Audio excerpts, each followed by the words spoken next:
comment? La méditation de la parole. L'étude de la parole. Comment lutter contre les pulsions sexuelles lorsqu'ils commencent à influencer ta vie? C'est lorsque tu laisses le temps, lorsqu'il y a le temps vide, c'est là que la soif monte. Mais si tu es consacré à la lecture, à l'étude de la parole, tu verras que ces besoins-là vont s'arrêter d'eux-mêmes. Alors, je peux écouter un amen? Donc, c'est-à-dire que quand ça commence, tu sens que, bon, il y a des réveils normaux, hein? 5 heures et quoi, ça c'est normal, ça tu vas pas, non, ça c'est normal. Mais, il y a des choses où, toi-même tu sens que là, ces pulsions-là, c'est pas bon. Tu prends la Bible, tu commences à lire, ou tu mets la bande, tu commences à... Aujourd'hui, comme je le dis, on est une génération privilégiée. On a le message partout, dans nos téléphones, dans nos ordinateurs, sur nos tablettes, partout. Je commence à écouter la bande et tout. Et la deuxième chose, c'est la prière. La prière te rendra discipliné. La prière va te discipliner. Et dans la parole, j'aimerais prendre le deuxième axe. C'est qu'il y a la parole en tant que méditation, mais il y a aussi la parole en tant que pratique de la vie courante. Qu'est-ce que je veux dire par là? C'est-à-dire que quand tu es avec une sœur, peut-être vous êtes bien. Hein? Quand je dis bien, des biens, parfois, il n'y a même pas de mauvaises pensées. Mais tu as constaté que quand vous êtes ensemble, tu vibres. À ce moment-là, il faut faire attention. Il faut faire attention parce que là, quelque chose de mauvais peut t'arriver. Alors à ce moment-là, qu'est-ce que tu fais? Papa, tu appliques fouiller l'impudicité. C'est-à-dire, on se voit à l'église, shalom sœur, shalom, parce que là, devant l'église, si ça vibre, à ce moment-là, tu viens, le groupe l'intercession va prier pour toi parce que ça devient grave si ça vibre devant là.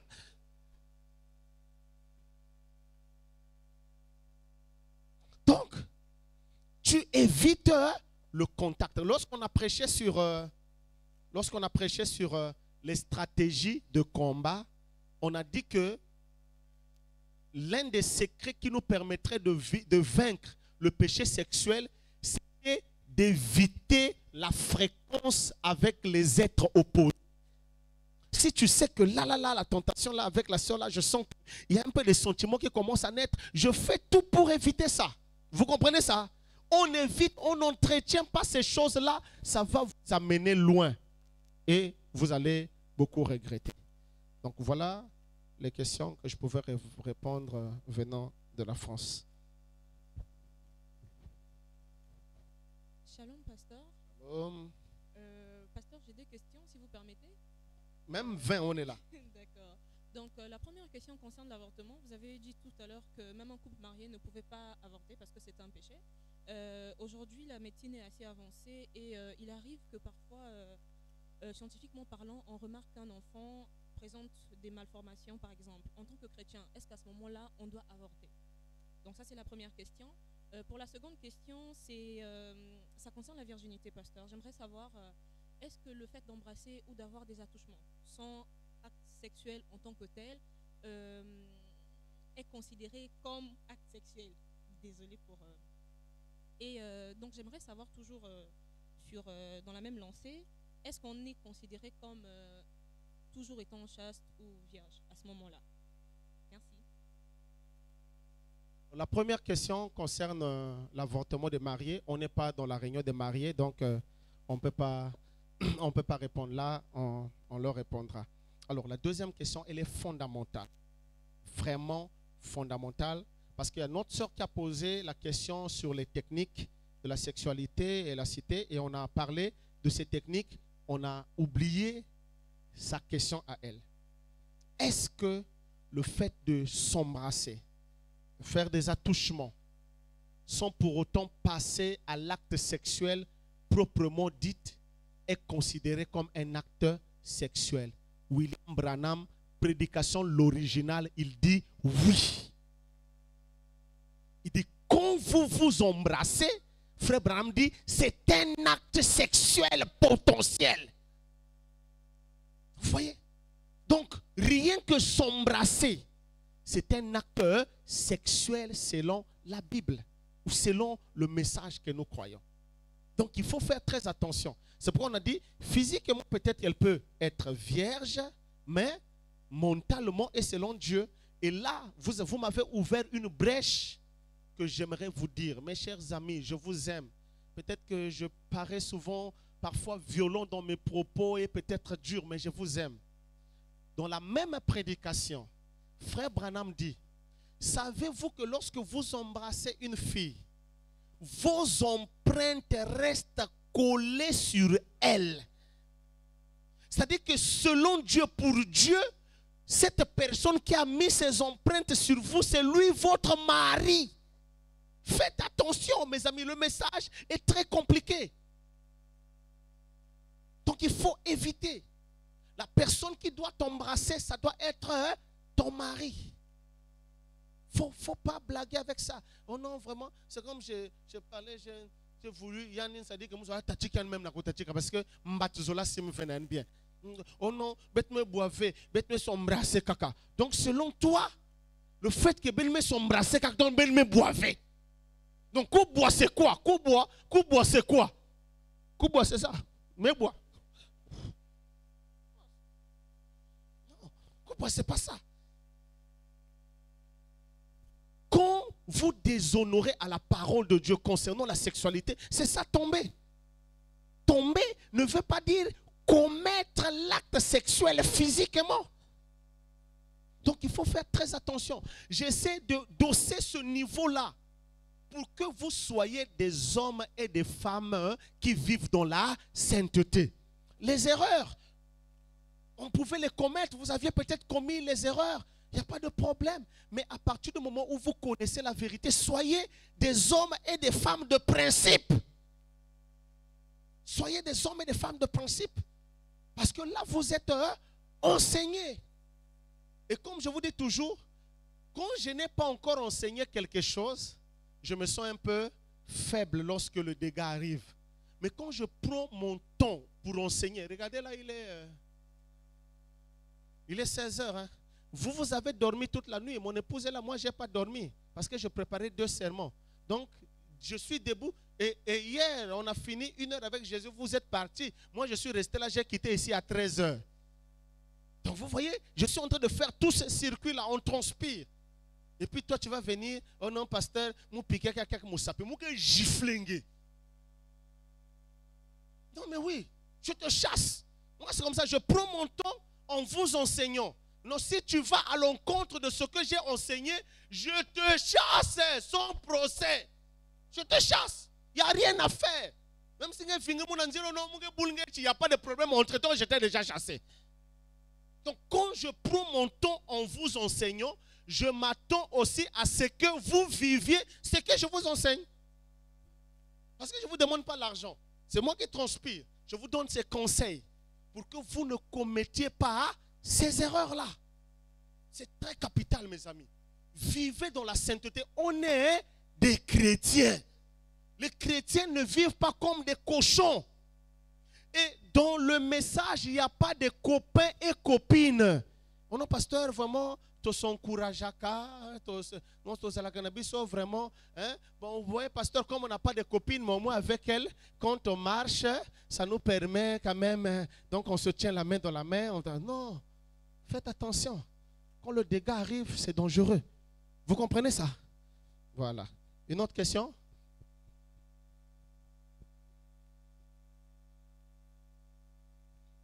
Est-ce que ça va? Ça vous fait du bien? Voilà. On est entre nous les jeunes. On se regarde les yeux dans les yeux. Moi, je vous regarde, hein? C'est vous qui avez peur de me regarder. Voilà. Ah. Jeune homme, tu es courageux. Vas-y. Shalom, pasteur. Shalom. Ma question à moi, c'est pour un garçon ou une fille qui était plutôt n'était pas encore dans le message. D'accord. Qui a eu à avoir des relations comme s'embrasser Mhm. ou avoir des touchés avec C'est un ça. garçon ou C'est un ça. garçon qui le Fille, faisait, d'accord. mais avec plusieurs concubines. D'accord. Donc là, arrivé dans le message, à l'avenir, doit-il se marier avec ces femmes-là parce que c'est lui qui a dû poser ses empreintes. Ces Et empreintes. elle doit-elle attendre ce gars-là revenir pour la marier? Ok. Donc dans ce cas, je voulais savoir ce qu'il faut faire. Merci beaucoup. Très important. Alors, dans la même prédication, le frère Branham montre que la seule chose qui peut enlever cette chose-là ou ces empreintes s'appelle la repentance. Vous viviez dans l'ignorance, voilà pourquoi vous l'avez fait. Ou alors, parfois même, vous avez connu le message, mais vous avez fait ces erreurs. À ce moment-là, vous faites ce qu'on appelle par heure la repentance. Et par la repentance, Dieu vous pardonne. Et là, ta question m'ouvre encore une brèche en disant ceci: suivez-moi bien, jeune fille, parce que c'est à vous qu'incombe cette responsabilité. Avant votre mariage, si vous aviez eu à connaître des hommes, quand vous venez dans le message et Dieu vous donne la grâce de vous marier, le prophète de Dieu nous enseigne que vous devez confesser cette vie-là à la personne qui veut t'épouser. Vous suivez ça? Vous devez lui dire que vous n'êtes plus vierge et que vous avez connu des hommes. Vous voyez comment est-ce que c'est lourd? C'est pourquoi c'est très important de se préserver. Et là, moi, je dis souvent, faites très attention avec la manière que vous vivez. Imaginez, je prends deux amis qui sont bien. Je prends Farsi et Moïse. Parce que c'est des amis. Et puis, Farsi fait de l'aventure avec une sœur. Il a une aventure avec une sœur. Et cette sœur-là, bon, même peut-être païenne dans le monde et tout. Et puis, cette sœur-là croit le message. Comme on est des gagnants d'âme. Non, vraiment, sœur en Christ, voilà. Jésus a dit, allez faire de toutes les nations les disciples à m'exhorter. Et quand elle croit le message, Moïse, wow. Bon, maintenant, imaginez la difficulté que cette sœur-là aura de dire à Moïse que ah mounou mouvanda basikaka na farsi. Je pense que cette amitié-là, Moïse va beaucoup réfléchir pour prendre cette sœur-là. Parce que s'il est au travail, il est marié avec cette sœur-là. S'il est au travail, et puis Farsi lui envoie un message, je suis chez toi.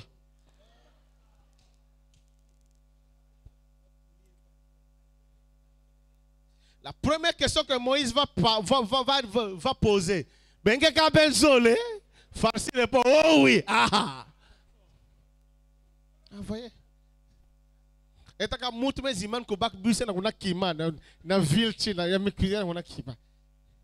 Vous voyez? Pourquoi faisons très attention? Encore une fois de plus, lorsque nous n'avions pas connu le message, ça c'est dans la mer de l'oubli, il y a certaines exceptions, on comprend. Mais quand on est dans le message, ça fait tâche, je vous assure. Ça fait tâche, ça amène à réfléchir. Donc vraiment, conservez-vous. Les passions, nous tous, nous les avons, mais on sait comment éviter cela par la parole, par la prière. Voilà. Ouais, frère Eliel. Shalom, pasteur. Shalom. J'ai une question que j'allais poser par rapport à tout ce qui a été dit. Ok. On a parlé des embrassades, on a parlé des accolades, on a parlé de tout ce qui a été dit. Et ce qui me tire à poser cette question, parce qu'au milieu de nous, il y a certainement des aspirants, ceux qui aspirent au ministère. Et prenons ce que frère Branham dit sur la femme qui doit épouser un prédicateur. Il a parlé d'une femme qui n'a jamais été touchée. Et j'aimerais savoir, le toucher là, est-ce qu'ils sont embrassés, est-ce qu'il y a accolade, est-ce que... En fait, pasteur, je suis un peu perplexe, quoi. Un peu perdu dans...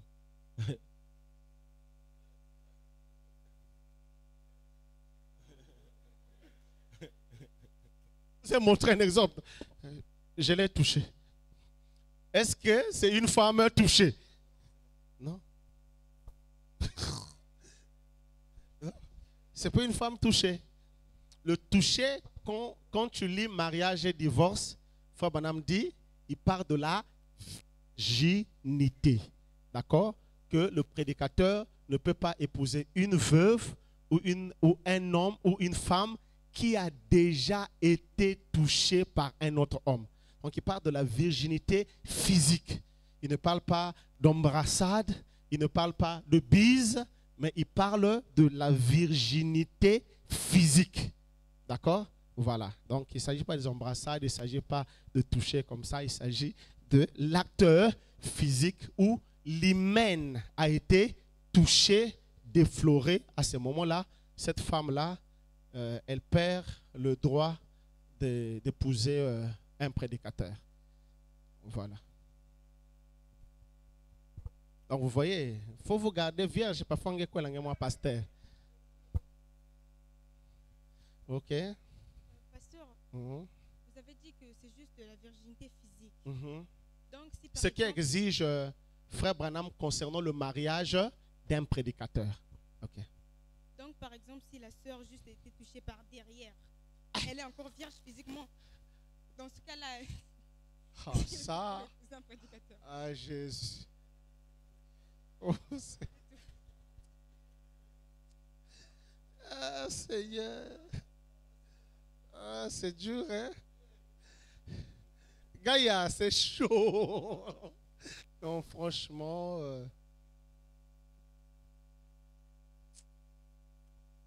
Non, en fait, cette question me rappelle tellement de choses que ça me fait même pleurer, en fait. C'est comme je vous ai dit, on a des vrais démons dans ce message qui font ces choses-là. Je vous assure, on a des vrais démons dans ce message qui font ces pratiques-là. C'est-à-dire, il va vous dire, non, la sœur est vierge. Mais il lui faisait par derrière. Des vrais démons, je vous assure. Et c'est regrettable. Je ne sais pas ce qu'il en est, hein, pour vous qui aspirez au ministère. Mais moi, Joseph Mikala, fils de Serge Mikala, né le 2 novembre 1984 à Pointe-Noire à 19h19. Même si tu es vierge, si quelqu'un t'a pris par derrière, je ne t'épouse pas, même si c'est 1500. Moi, je ne peux pas.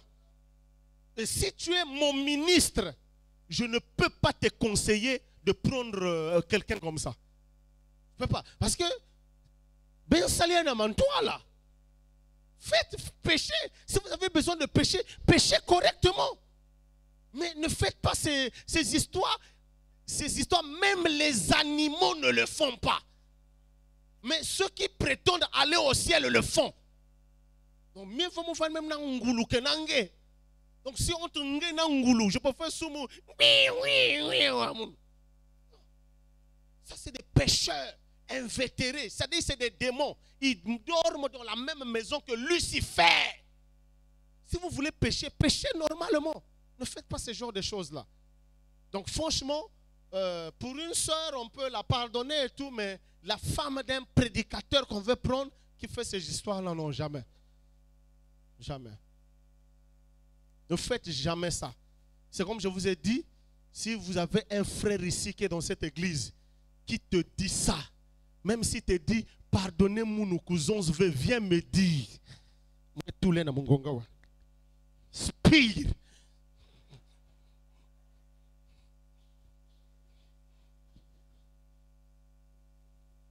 Donc moi je vous dis la vérité, hein? Des gens comme ça, ils attirent la malédiction dans l'église du Dieu vivant. C'est la malédiction. C'est des pratiques occultes, des occultistes. C'est-à-dire des pratiquants, des francs-maçons. Ceux qui sont dans la rose-croix. C'est ce qu'ils font. Parce qu'en allant avec toi par derrière, ils te ravit ce qu'on appelle par l'espérance de la vie. C'est très dangereux, c'est des pratiques occultes. Et puis les gens comme ça, on va les garder dans l'église. Pourquoi?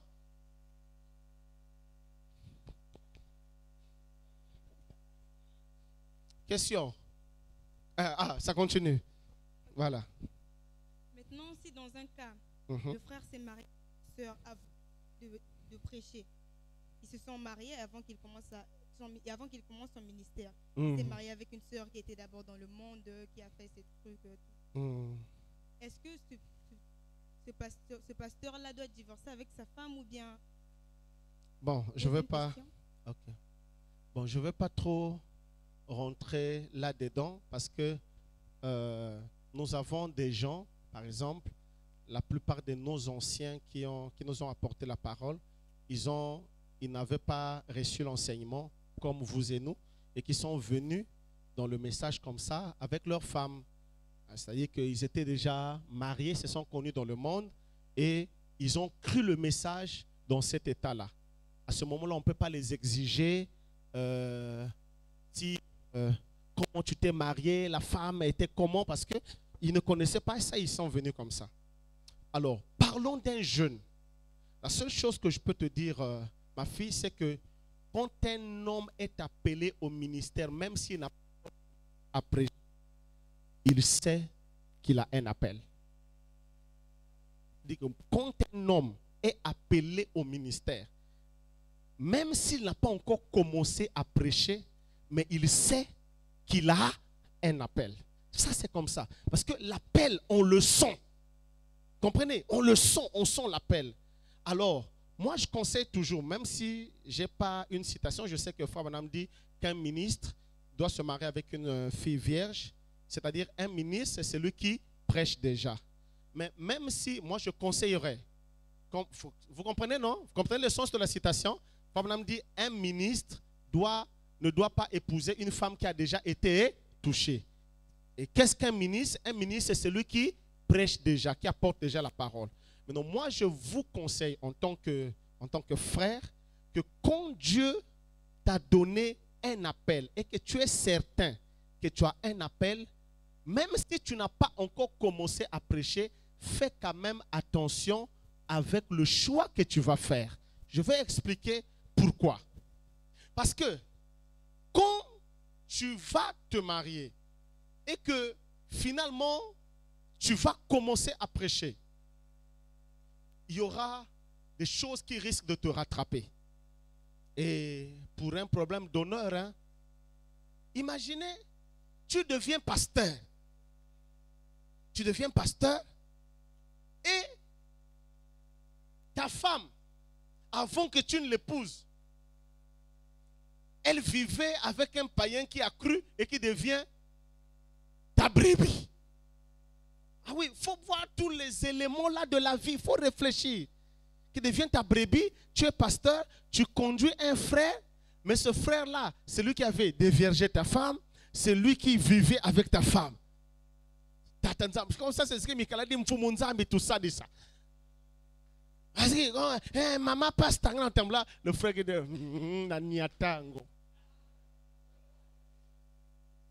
il faut voir tous ces éléments-là, mes frères. Le ministère, c'est un problème de poids. Il faut pas. C'est comme je dis toujours, je vous montre un autre exemple.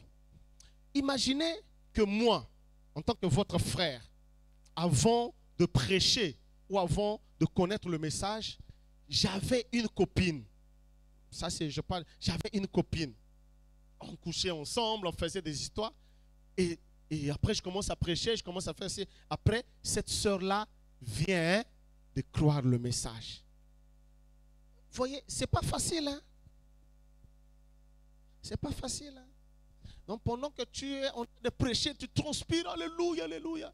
Il y a un qui dit, ah, il y a Serge. Faites attention.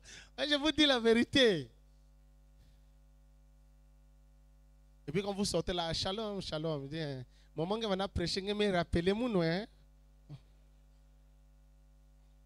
Frère, faisons attention, je vous assure. Si les erreurs ont été commises, il n'y a pas de problème. Mais pour vous qui êtes là, je vous assure, ne faites pas ça. Vous comprenez ça? Voilà. Ah, une autre question? Ah, petite, vas-y, il n'y a pas de souci. Même 20, on est là. T'inquiète pas. Non, je devais juste te demander si par exemple une sœur a eu un enfant hors acte sexuel, comme il existe l'insémination et le reste. Okay. Est-ce un péché, oui ou non?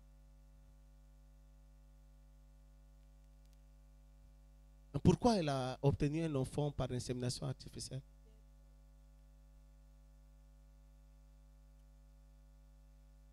Pourquoi? Elle a... Ça arrive. Oui. Bon. En tout cas, je ne sais pas. Ce qui est sûr, je n'ai pas encore étudié le message dans le cadre de l'insémination artificielle. Ce que j'ai déjà étudié dans le message, c'est l'adoption. Le frère Branham avait un frère. Et puis, ils étaient mariés. Son frère était marié. Et comme il n'arrivait pas à avoir d'enfant, ils ont adopté un enfant. Mais concernant l'insémination artificielle, je n'ai pas encore étudié. Et ce que je peux répondre par rapport à ça, une jeune sœur, pourquoi va-t-elle faire une insémination artificielle? Je me demande bien pourquoi. Il faut attendre le temps de Dieu, tu te maries et tu auras des enfants. À moins que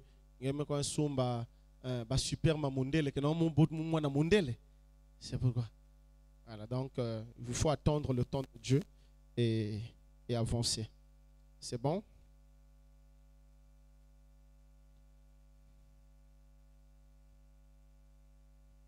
C'est chaud, hein? Vous êtes avec moi? Est-ce que vous êtes fatigué? Fatigué? Yo kabiloko, ah, que pasteur.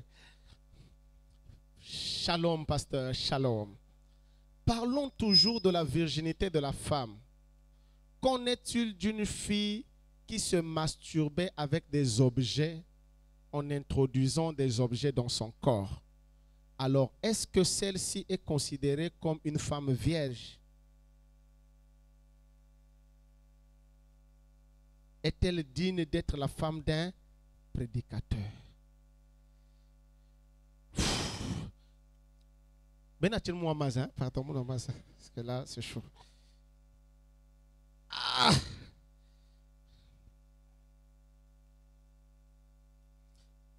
Ça. Alors, je vais répondre. Je commence par la deuxième question. Est-elle digne d'être la femme d'un prédicateur? C'est-à-dire, si elle se masturbait en introduisant des objets dans son corps, est-elle digne d'être la femme d'un prédicateur? Réponse, oui, elle est digne d'être la femme d'un prédicateur parce que la citation dit une femme qui n'a jamais été touchée par un homme. Vous comprenez? Elle n'a jamais été touchée par un homme. Elle faisait sa folie, elle péchait en se masturbant seule.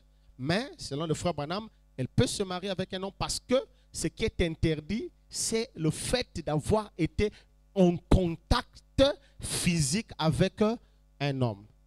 Voilà. Donc ça, et puis, je ne sais pas, si en se masturbant, en introduisant les objets dans son corps, la virginité, il est question de l'hymen. Hein? L'hymen, il y a une membrane qui couvre le sexe de la femme. Et lorsque cette membrane se déchire, c'est ce qu'on appelle le fait qu'elle a perdu sa virginité. Et je vous informe, pour les jeunes filles, même quand vous partez à la douche, il faut faire très attention avec la manière que vous vous nettoyez parce que vous pouvez briser votre hymen. Et ça, c'est un cours spécial aussi qu'on doit expliquer aux gens. Parce que les gens, dans leur tête, ils pensent toujours que quand on dévierge une femme, il faut qu'il y ait le sang. Non, elle peut avoir perdu son hymen, mais sans pour autant se rendre compte. Mais elle n'a jamais été touchée par un homme. Parce que chaque femme a la sensibilité du corps diffère d'une femme à une autre. Donc ça aussi, il faut connaître ça. Oh non, mais pasteur, vraiment, la chose dans un monde vierge, mais vraiment, métal vémère. Donc tout ça, il faut enseigner aux gens qu'une femme peut avoir perdu son hymen par des manipulations des doigts, la façon de se nettoyer. Il faut toujours vraiment faire très attention par rapport à ça. Ok.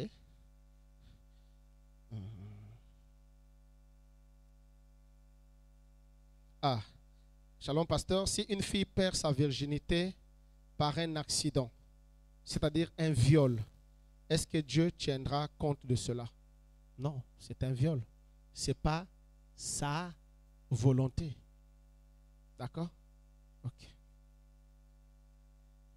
Ah, pardon, il y a une autre question? Oh, c'est la même question. Ok, en parlant de la virginité, c'était juste pour essayer de vous amener à comprendre c'est que la virginité fait partie des dépôts, merci, des dépôts sacrés que Dieu a donnés à la femme qu'elle est censée protéger. Elle est censée garder. Donc n'oubliez pas ça. Ok, oui, mon frère. Shalom, papa. Ah, ok, shalom. Je te bénisse richement. Merci. C'est une bénédiction pour nous de vous voir nous enseigner ainsi. Merci. Je crois que nous sommes en train de grandir encore. Merci. Papa, j'ai voulu évoquer quelque chose sur toutes les brèches que vous avez ouvertes tout à l'heure. Et il y a une question qui m'est venue à l'esprit. Parce que quand vous avez parlé des sentences, vous avez dit pour des gens qui commettent la sodomie, ils ont une double sentence. Bien sûr. Et Dieu s'énerve quasiment contre ça. Et je crois que c'est quelque chose qui est vraiment négatif. Béni soit le nom du Seigneur parce qu'il a remis une question sur moi. Et cette question est basée sur le fait des gens qui ont des rapports sexuels, mais qui utilisent la pratique où la femme ou bien l'homme, si on peut le dire ainsi, vont vouloir mettre la bouche en fait sur le sexe de l'homme ou bien de la femme. Quand on est sûr, nous voulons un peu apprendre de cela. Je crois que ça pourra aider beaucoup de gens. Mais tu es célibataire, tu as besoin d'apprendre ça, ça va faire quoi? Comprendre parce que ça me vient. Non, non, non, non, non, non, non. Non, non, non. Je ne réponds pas à cette question parce que vous êtes célibataire. Tu peux t'asseoir, je vais te répondre. Le dernier entretien que j'ai avec les mariés, c'est-à-dire quand vous faites, vous terminez les fréquentations, on vous fait les vœux de mariage. Avant la date de votre mariage, j'ai un dernier entretien que je tiens ici avec les mariés. Et à cet entretien-là, je leur montre comment se comporter avec sa femme au lit. Parce que nous avons un message qui nous a tout dit. Vous êtes célibataires, mais quand les mariés, je leur enseigne autre chose. D'accord? Il y a des pratiques que les chrétiens peuvent faire, mais il y a des pratiques que les chrétiens ne peuvent jamais faire. Même moi, j'ai écrit tout un livre. Les pasteurs sont en train de se bousculer. Ils sont en train de chercher ça. Tout un livre de 790 pages intitulé « Et le lit conjugal exempt de toute souillure ». Parce que Frère Branham nous montre, dans questions et réponses, qu'il est possible que tu sois marié, vous êtes marié, mais vous péchez avec votre femme en commettant des rapports sexuels. Et Frère Branham nous dit ce qu'il faut faire et ce qu'il ne faut jamais faire. Donc ces pratiques-là, quand tu seras fiancé, quand tu voudras te marier, je vais t'expliquer.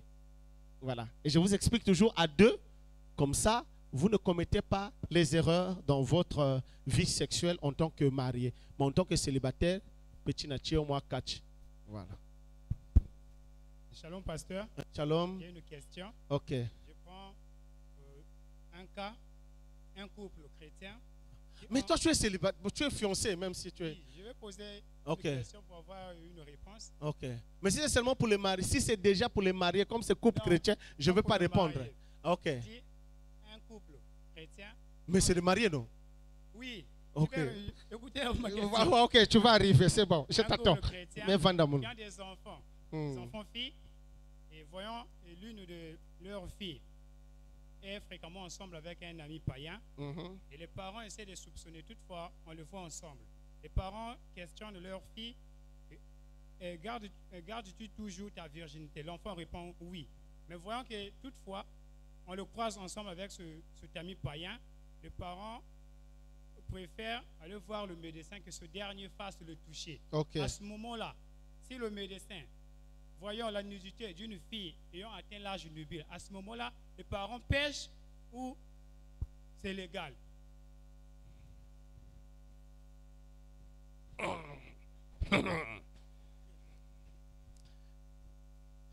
Un médecin ne pêche pas et celui qui va à l'hôpital ne pêche pas. Frère Branham se faisait masser par une femme. Ce n'est pas un péché, c'est la maladie ou c'est l'hôpital. Savez-vous, il y a des gens qui travaillent ici, il y a ce qu'on appelle par les examens, examens médicaux annuels, où chaque année, vous devez, la société paye, vous partez à l'hôpital, on vous fait le bilan. Donc, quand vous rentrez pour faire le bilan, vous enlevez les habits, vous devenez comme un ver de terre.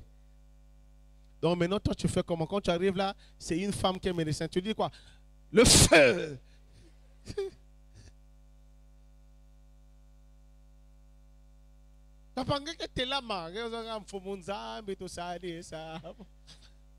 C'est l'hôpital, tu ne peux rien faire. Sinon, toi, tu vas te marier bientôt, non?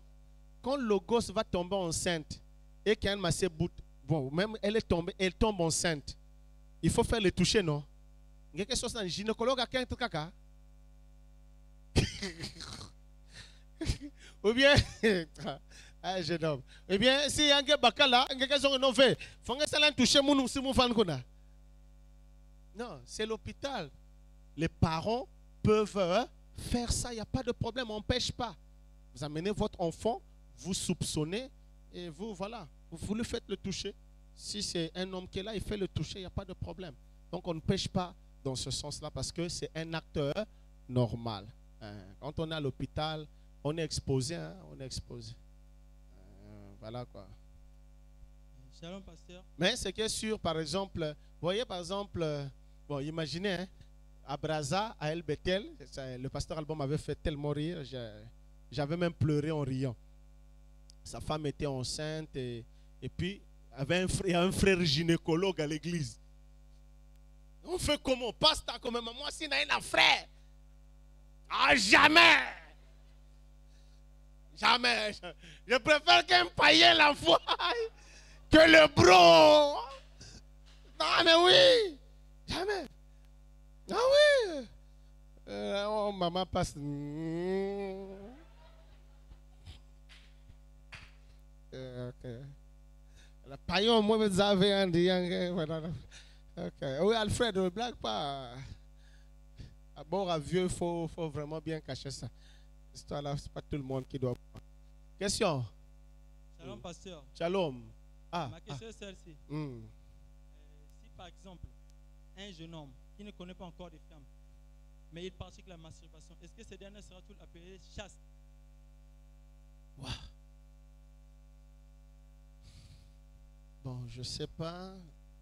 Franchement, je ne sais pas si on va appeler ça chaste ou bien. Ce que je peux seulement te dire, c'est que la masturbation, un chrétien ne doit pas le faire. Et la chasteté, c'est le fait de connaître les femmes, le contact entre un homme avec une femme. Donc, je pense que en pratiquant la masturbation, on ne peut pas parler qu'il n'est plus chaste. Voilà, c'est une souillure, mais on ne peut pas dire que le fait qu'une personne qui ne connaît pas des femmes pratique la masturbation, qu'il n'est plus chaste. Je ne pense pas, parce que la chasteté, c'est un mot français qui signifie le fait de ne pas avec une femme, de ne pas connaître une femme. Voilà. Autre question? Ou bien on a fini? Ah! Il y a une question là-bas? Ok. Ah, hein? Ah, il y a des questions ici.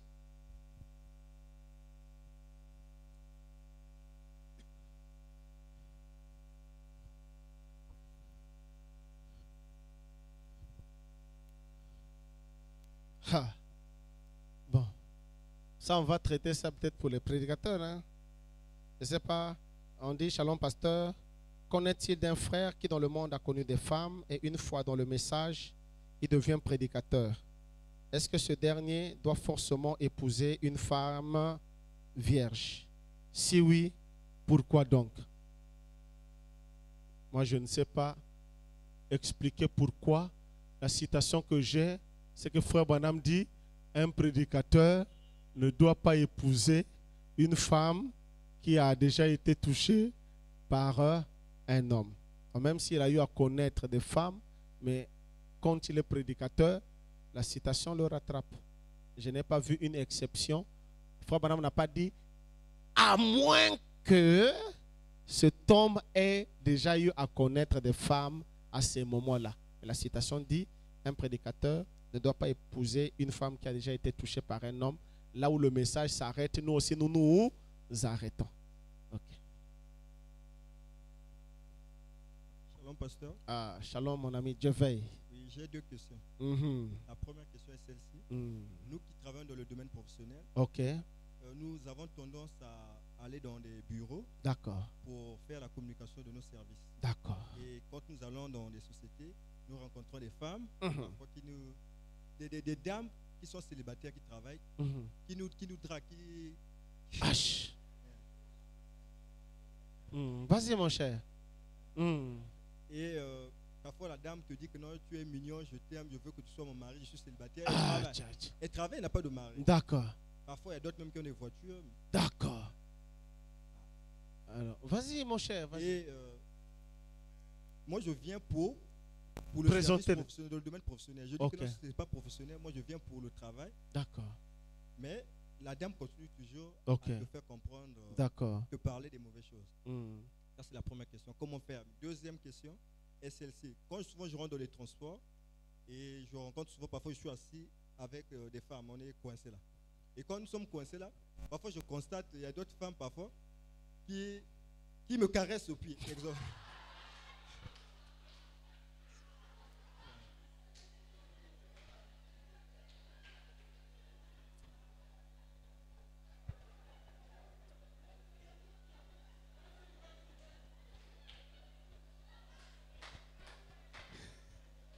Tia!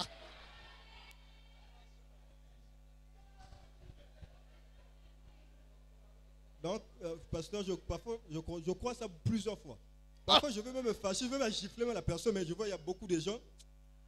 Parfois, l'idée arrive même de gifler même la personne. Mais quand je regarde la personne, après, parfois, elle enlève le bras. Je crois que c'est des grandes personnes, des jeunes filles, chaque fois. Je crois que c'est ce genre de choses. Donc, je sais qu'est-ce que je dois faire.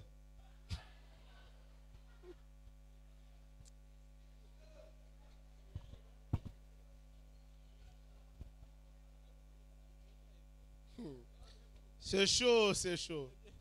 Non, je veille. Franchement parlant, la réponse que je peux te donner, marie-toi. Autre question. J'ai répondu à ces deux questions. Marie-toi. Il y a quelqu'un qui a levé la main ici. Hein? Parce que même dans le bus, quand on commence à caresser tes pieds, alors là, marie-toi, mon frère. Et ça, c'est le niveau. Shalom, pasteur. Shalom, mon frère. J'aimerais poser une question. D'accord. Faire les rapports digitales. Ok. Ça enlève aussi ça attire aussi des démons. Ou bien un homme qui fait avec sa main. Ça, ok. Ok, j'ai compris la question. Si un homme aussi fait avec sa main. D'accord. Peut se marier quand il fait avec sa main. Sa mère ou sa main? Sa main. Ah. Sa main. Ok.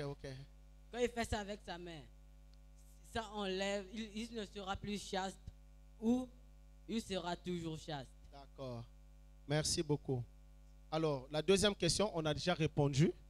La masturbation n'enlève pas la chasteté, tu resteras chaste. Alors, concernant les rapports sexuels digitaux, ça attire plus de démons que même les rapports sexuels normaux. Faites très attention avec tout ce qui concerne le sexe par téléphone. Parce que quand on parle du téléphone, on parle de quoi? Eliel? le monde de la communication est géré par quelle dimension? La quatrième dimension. La quatrième dimension, c'est la dimension de qui? Bien. Les ondes. Quels sont les esprits qui sont au niveau des ondes? C'est le domaine des démons, de la démonologie. Donc c'est plus dangereux parce que c'est-à-dire que tu vas t'attraper des sirènes rien que dans cette atmosphère-là. Il faut faire très attention avec ça. D'accord? Il faut faire très attention avec la masturbation. C'est la même chose avec faire l'amour de façon digitale. C'est des domaines dans lesquels n'y arrivez pas. C'est très dangereux. Ok? Ah oui, il y a quelqu'un qui a une question qui traînait là. Shalom, pasteur. Shalom. J'aimerais juste poser une question de savoir par rapport à ce que vous venez de nous expliquer. En étant païen, lorsqu'on ne connaît pas encore Dieu, d'accord, les gens ont eu à peut-être forniquer, manifester des actes d'impudicité. Mais seulement aussi, n'oublions pas, au moins ces personnes ont eu cette capacité de s'ouvrir à vous afin d'avouer ce qu'ils ont pu faire. Mais seulement il y a des frères et sœurs qui sont en Christ, mais peut-être ne peuvent pas vous dire la vérité, mais ils sont en train de forniquer ou bien pratiquer de l'impudicité. Seulement nous ne pouvons pas mentir à Dieu. Donc est-ce que ces gens-là aussi seront considérés comme des païens? Selon la sentence, bien sûr. Ah, mais mon frère, ça veut dire que j'ai même envie de te donner la chair parce que toi tu as compris ma vision. On préfère prendre deux personnes qui ne connaissaient pas Christ et qui menaient cette vie-là que de prendre deux personnes qui sont dans l'église en train de vivre cette vie-là. C'est grave. Vous comprenez ça? Frère Branham a dit dans Épître le livre des Éphésiens est comparable au livre de Josué. Il dit que le péché d'une personne dans l'église peut empêcher, bloquer la bénédiction de l'église. Quand on est des païens, on pêche nous-mêmes, on reçoit nos démons nous-mêmes, on se démonise nous-mêmes. Mais quand on est dans l'église et qu'on commette la souillure, on peut être à l'origine du fait qu'une maladie d'un frère ne soit pas guérie à cause de moi. Donc ça devient, c'est plus dangereux. Vous comprenez ça?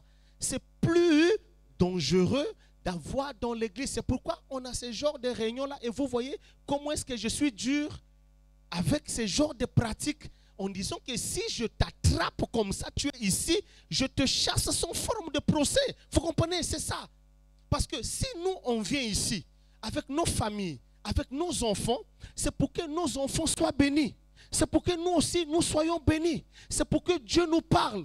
Mais non, ngenge vandaka, nange, na sœur, benagonda, forniquer kabeno. Mais vous êtes des terroristes. Vous ne dites plus amen, hein?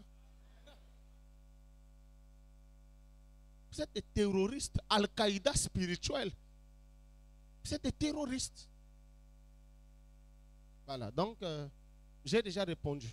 C'est très grave quand des frères et des sœurs mènent ce genre de vie-là. C'est très grave.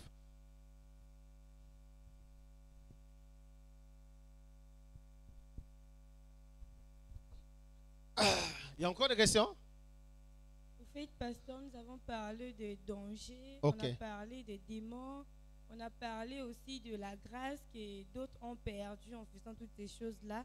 J'aimerais savoir comment faire pour rattraper ces genres de choses que les gens ont eu à subir. Je pense que c'est ce qu'on a eu à faire, ou on l'a dit succinctement. La première des choses, ça s'appelle la repentance. Regretter ce qu'on a eu à faire. Et je veux même aller plus loin. On peut avoir été dans le message et commettre les erreurs. Les erreurs, ça peut arriver.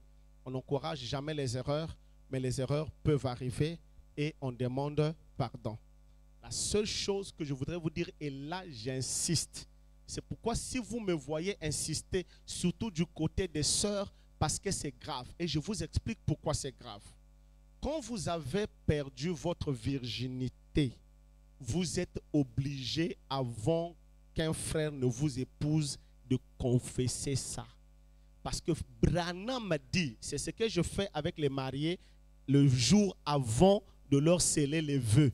Je leur lis les citations. Branham déclare que si tu as mené une vie impure, c'est-à-dire que tu as connu des hommes avant ce jour-là, tu dois confesser ça. Parce que si tu ne confesses pas ça et que vous vous mariez, même après 20 ans de mariage, si ton mari vient découvrir que tu l'avais trompé, à ce moment-là, c'est ce qu'on appelle en disant que le vœu n'était pas sincère parce que tu l'avais trompé dès le commencement.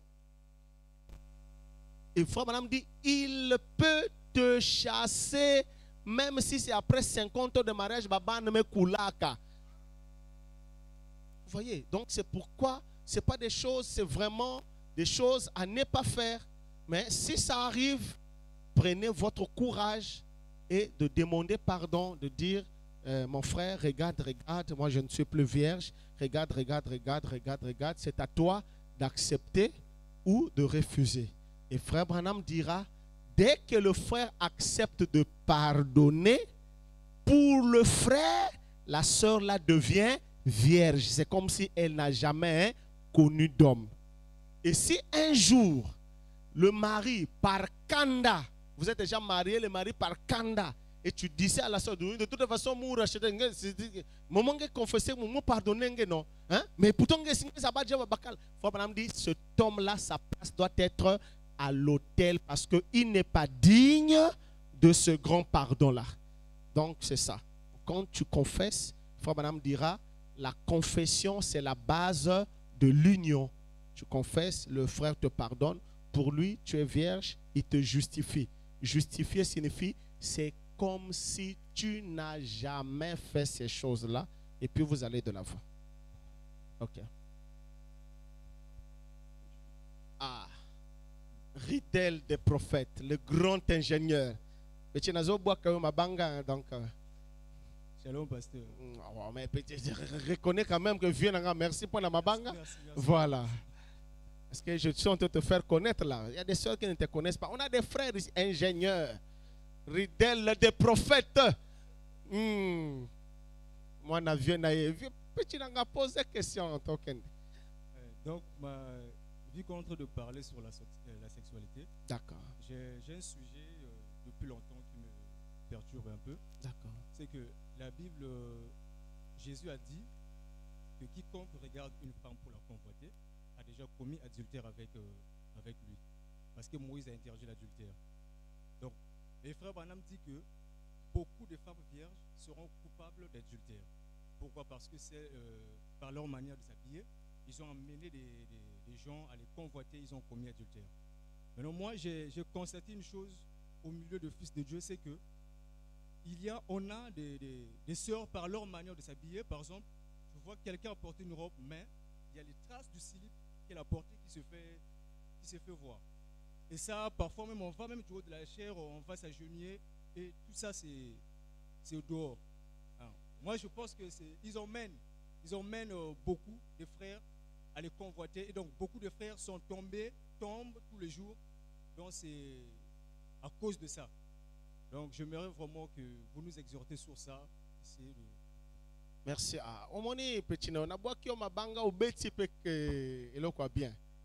Non, franchement, j'ai mes notes dans mon ordinateur. J'avais déjà pris la décision d'organiser une réunion spéciale des jeunes sœurs pour leur parler de ces choses-là.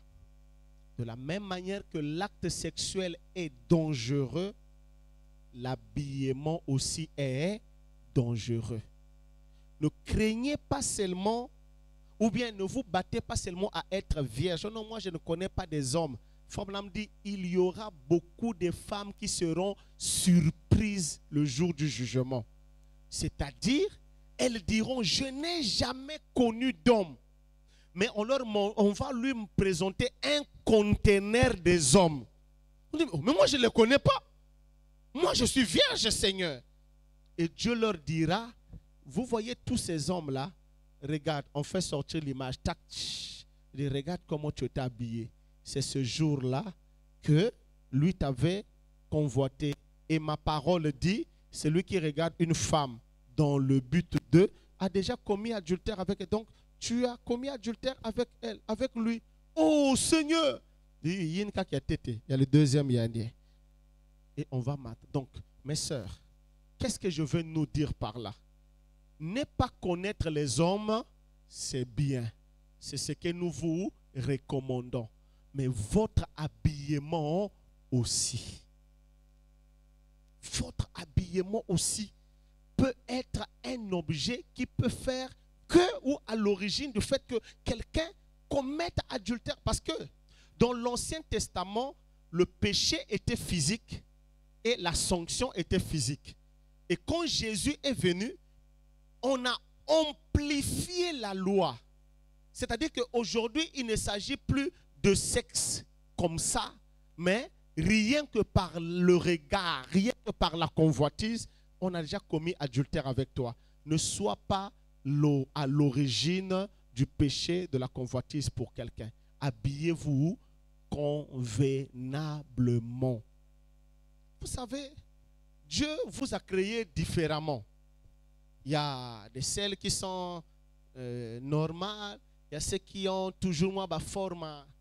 Mais habillez-vous convenablement. Habillez-vous convenablement. Ne portez pas les habits où quand un frère voit, l'onction le quitte dans l'église. L'onction le quitte. Il ne réfléchit plus, il allait prier, mais il commence à s'imaginer il y a quoi dedans.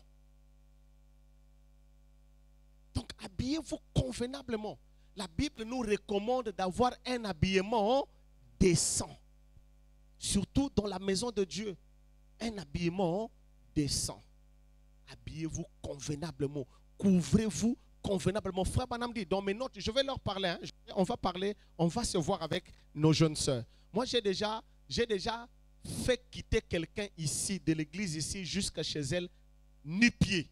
Je lui ai demandé d'enlever ma papine Vanda Kouvat.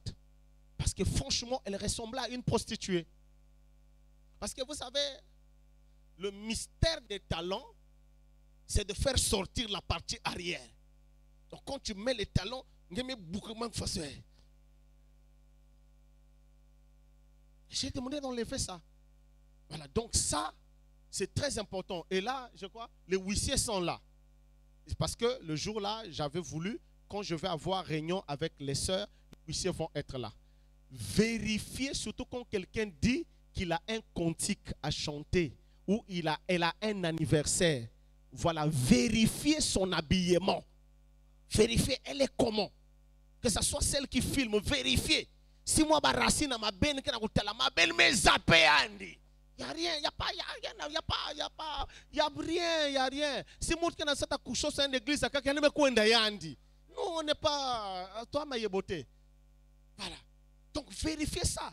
Vérifiez ça et dites-lui, ah, vraiment, ça, par rapport à ça, tu ne sers pas. Par rapport à ça, tu ne chantes pas. Ou par rapport à ça, parce qu'ici, ce n'est pas bon. Donc, évitez. Faut maintenant m'appelle des habillements qui ressemblent aux saucisses de Francfort. C'est-à-dire saucisson. Vous voyez saucisson, non? Mais la façon saucisson que vanda. Saucisson que kanganzout. Donc, quand tu tapes comme ça fait mal.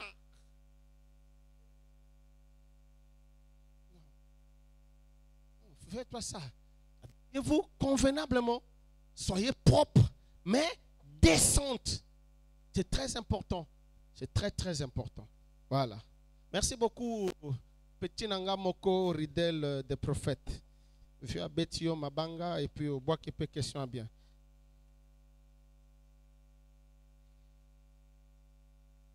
Attends, pasteur, parlons du genre de femme qui doit épouser un prédicateur, une femme vierge.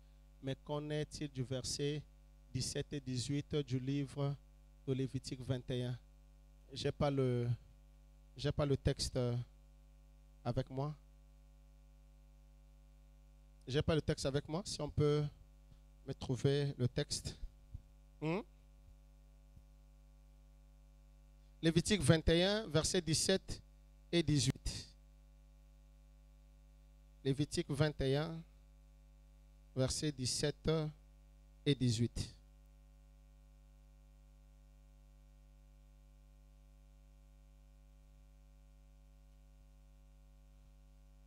Lévitique 21, versets 17 et 18.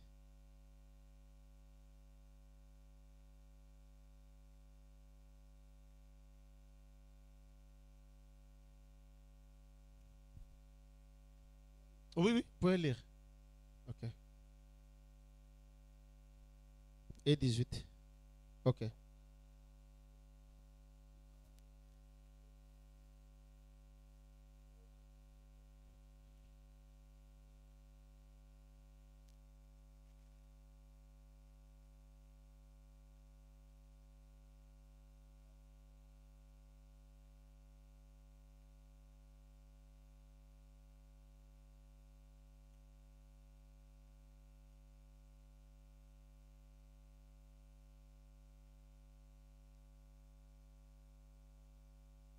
Merci beaucoup.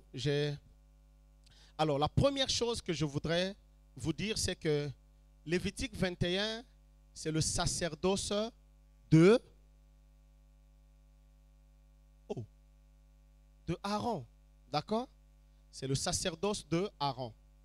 Et quand on est arrivé dans le Nouveau Testament, Dieu a écrit un autre livre de Lévitique qu'on appelle le livre des Hébreux.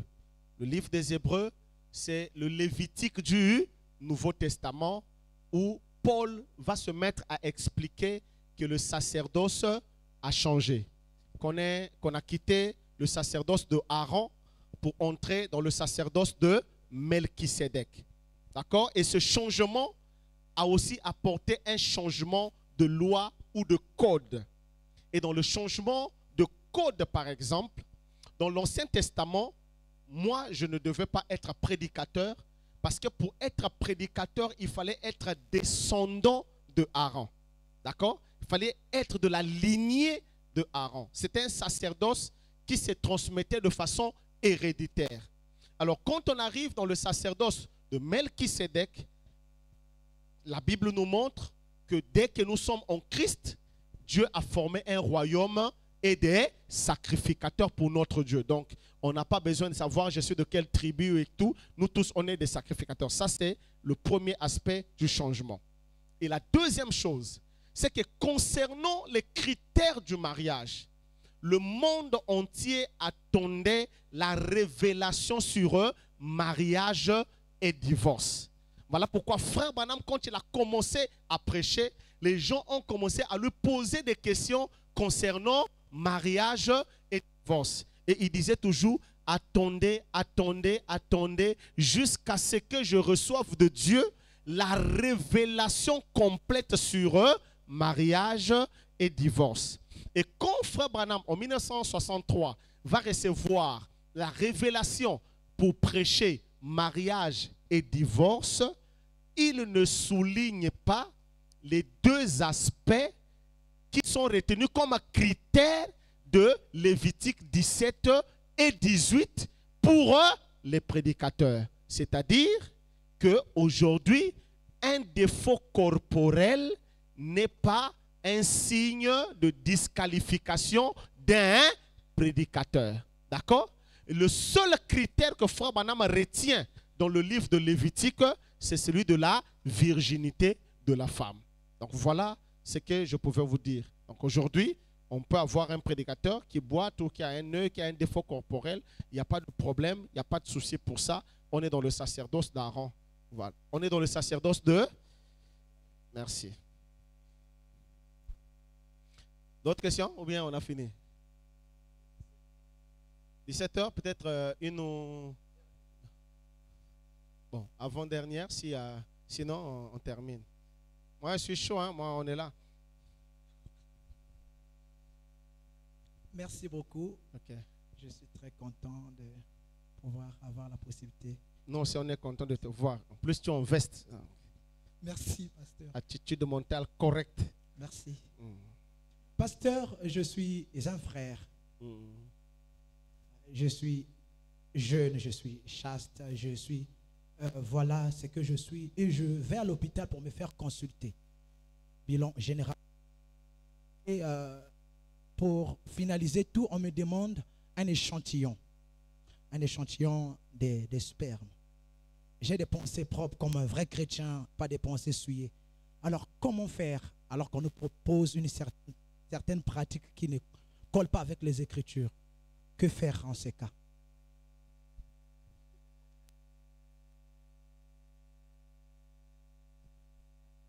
Ok, je pense que je l'ai répondu. Hein. Tout ce qui est en rapport avec l'hôpital n'est pas un péché. Vous comprenez, c'est une réponse standard. Tout ce qui est, regardez, la femme, on est en train de parler ici du fait que la femme, on doit bien couvrir son corps, n'est-ce pas? Mais si elle est malade et qu'elle va aller à l'hôpital et qu'on a besoin de l'examiner, est-ce que cette écriture va avoir sa place? Non, cette écriture ne peut pas avoir sa place parce que c'est un cas qui est demandé à l'hôpital. C'est normal, on ne peut rien faire. Donc, si c'est dans le cadre de la santé qu'on demande ça, à ce moment-là, il n'y a pas de problème, il n'y a pas de souci, tout ce qui concerne l'hôpital. Par contre, je suis quand même instruit. Quel examen où on va demander à un célibataire son superbe? Parce que Moumouza, ben, quand même, Babim. Quel examen, mon fils? Spermogramme, on demande ça quand vous êtes marié et vous n'arrivez pas à... Parce que, petit, non, mais je t'explique. Spermogramme, Batuna Kango, Soki Boza Kobala, tu n'arrives pas à avoir des enfants. À ce moment-là, on te demande le spermogramme pour voir la vitesse de ton spermatozoïde. Tu es marié, là, il n'y a pas de problème. D'accord? Et même là, on ne demande pas le sperme au frère. Petit, le défaut c'est que on ne demande pas ton sperme, on ne demande pas ça au mari. On demande seulement qu'après les rapports sexuels, ta femme ne va pas se laver. Elle vient le matin là avec ça et le médecin prélève ça de chez elle. On ne te dit pas de te mettre là et puis allez, on met le gobelet là, non. Ça ne se passe pas comme ça. Voilà, on va seulement dire, après avoir fait le rapport sexuel, ta femme, elle vient, elle ne se lave pas et on prélève ça auprès d'elle et puis on fait le sperme. Hein, c'est quoi? Hein? Spermogramme, voilà. Donc, c'est ça. Voilà, moi je connais les choses, hein, donc on en vient, on a au Kosa, au Boukani, oh, vas-y. Vas-y, me passer le micro. Ah, banya. Grand sœur que ni mnange bika poser kana mumu répondre que me fait mon mos faut me poser.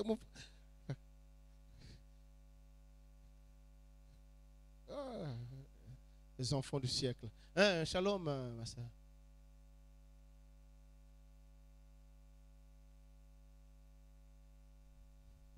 Lorsqu'on a parlé des méthodes pour faire l'amour avec le doigt, on a parlé. C'est du doigt qu'on a parlé. C'est toi qui poses la question. Mais non, moi en fait, elle n'intimidait pas, vas-y. À l'école, là où je suis là-bas, j'entends mes collègues parler. Faut pas entendre. D'accord? Faut pas entendre. Mais eux, ils parlent quand nous sommes dans la classe. Hein? Eux, ils parlent quand nous sommes dans la classe. Ferme les oreilles. Ferme les oreilles. D'accord, j'ai compris. Voilà. En fait, il y a une méthode, soi-disant, c'est le garçon qui fait rentrer le doigt dans le sexe de la femme. Excusez-moi pour le mot. Maintenant, lorsque le garçon fait ça à sa copine, la fille, elle est toujours vierge. Bon, assieds-toi.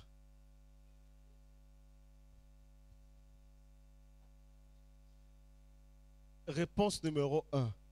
Il ne faut jamais entendre ça. D'accord? Parce que la foi vient de ce qu'on entend. Quand tu entends les choses, tu auras le désir de vouloir expérimenter ça. D'accord? Il ne faut pas entendre ça.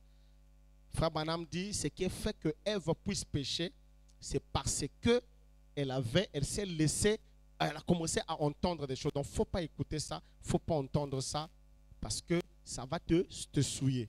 Je ne peux même pas te répondre à ça, parce qu'il ne faut pas le faire. Vous comprenez? Il ne faut pas le faire. Il ne faut jamais accepter qu'un homme puisse te... Même la main... C'est-à-dire que la seule fois où quelqu'un te touche, c'est seulement bonjour. Tu comprends? Voilà. Bonjour, bonjour. Mais on a te tenir ici. Même comme on fait le frère là, c'est-à-dire que les pieds, il ne faut pas. Vous comprenez? Non. Voilà, donc la seule personne qui touche ta main, c'est seulement celui qui dit bonjour. Les autres choses là, c'est un péché, péché, péché, péché, péché. D'accord? Merci. Voilà, je pense qu'on a fini, non? Ok, dernière question. Peut-être faudrait que quelqu'un dise, oh, j'avais une question et tout. Je crois qu'on a terminé. Alors, pour terminer, frères et sœurs, je voudrais nous dire ceci. Que Dieu est riche en miséricorde. En sorte que s'il y a des gens qui ont eu à commettre les erreurs, la repentance est là pour permettre à ce que Dieu nous pardonne, Dieu nous relève. Et la deuxième chose que je voudrais dire à chacun, c'est que si tu as commis des erreurs, ne les commets plus jamais. Et si tu n'as jamais commis les erreurs, ne cherche pas à les commettre. Vous comprenez ce que je vous dis? Ne cherche pas à les commettre parce que ce n'est pas bon d'être un rebelle envers la parole de Dieu. Et je continuerai à prier pour vous, que Dieu vous garde dans la sainteté, que Dieu vous garde dans la sanctification. C'est très important. Retenez ces conseils que Dieu a dit à Frère Branham de dire à l'Église que nous sommes, que nous puissions dire à nos enfants, donc à nous les jeunes, que nous ne puissions pas commettre ces erreurs concernant la sexualité avant le mariage. Faites très, très attention. Faisons très, très attention. Maîtrisons-nous, contrôlons-nous, respectons-nous. Même quand vous êtes en fréquentation, Frère Branham dit, considérez-la comme votre sœur, mais surtout comme la future mère de vos enfants. Et comportez-vous avec elle comme un vrai gentleman en la respectant. C'est comme ça. Quand tu as respecté une femme, elle te respectera. Que Dieu vous bénisse richement. Nous allons nous tenir debout.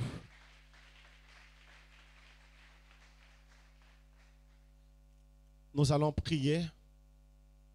Seigneur Jésus-Christ, Dieu Tout-Puissant, merci pour la grâce que tu nous accordes d'avoir eu ce moment avec les jeunes.